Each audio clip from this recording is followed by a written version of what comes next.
টলিউডের খবর পেতে চান সাবস্ক্রাইব করুন টলি সিক্রেট আর পেয়ে যান আপনার পছন্দের তারকার লেটেস্ট আপডেট।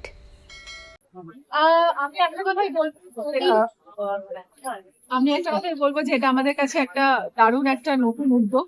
এই ধরনের সিনেমা আমি জানি না খুব একটা আমি করেছি কিনা, যে আমাদের একটা শহরে একটা রাস্তাকে সেলিব্রেট করা এবং তার সঙ্গে তার মিউজিককে সেলিব্রেট করা, তার জীবনের একটা রাত্রির কাহিনীকে আমরা তুলে ধরা এবং রূপমজি ভাবে মিউজিকের মধ্যে দিয়ে, তার কথার মধ্যে দিয়ে যে গল্পটা সৃষ্টি করেছে, যে আবেগ সৃষ্টি করেছে, যে অনুরণনটা সৃষ্টি করেছে, সেটা আমার কাছে মনে হয়েছে যে একটা খুব নতুন উদ্যোগ।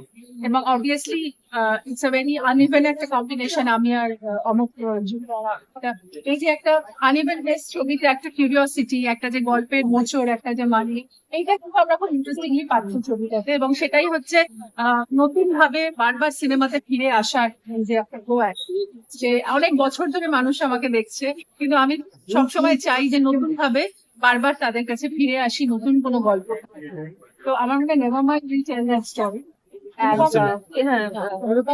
কি বলবে তোমার তোমার গান রয়েছে এবং সেই গানগুলো আজকে রিলিজও করলে, একটা গান আগে রিলিজ হয়ে গেছিল কি বলতে চাই আমার খুব স্মৃতি মেধুর লাগছে আজকের এই সন্ধ্যায় দাঁড়িয়ে, বিশেষ করে ঋতু পাশে দাঁড়িয়ে আমার মনে পড়ে যাচ্ছে যে আমার প্রথম যে সঙ্গীত পরিচালনার কাজ, যেটার জন্য জাতীয় পুরস্কার পেয়েছিলাম, সেই ছবিটাও কিন্তু ঋতুপর্ণারই ছবি ছিল। ঋতুপর্ণা একটা গল্পে, মানে 3টে গল্প ছিল, তার মধ্যে একটা গল্পের নায়িকা ছিল ঋতুপর্ণা।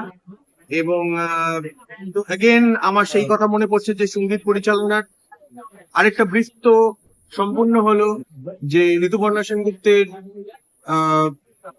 প্রেজেন্টেশনে একটা ছবি বা প্রডিউস করা একটা ছবি, তাতে সঙ্গীত পরিচালক হিসেবে আবার আমি ফিরে এলাম অনেকদিন পরে।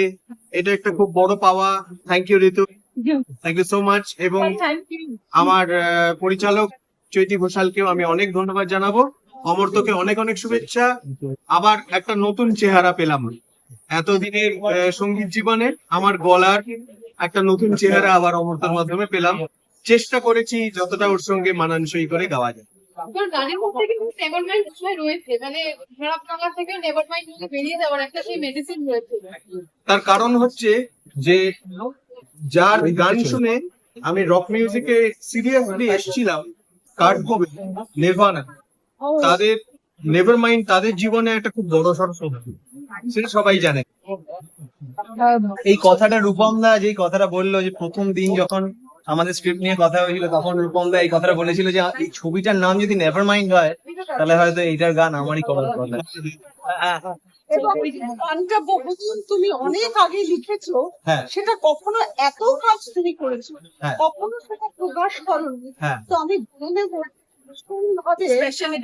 একেবারে আমার আসলে গানটা আমার এত পছন্দ গান, মানে পছন্দের গান, এত প্রিয় গান, এমন গান শোনাম।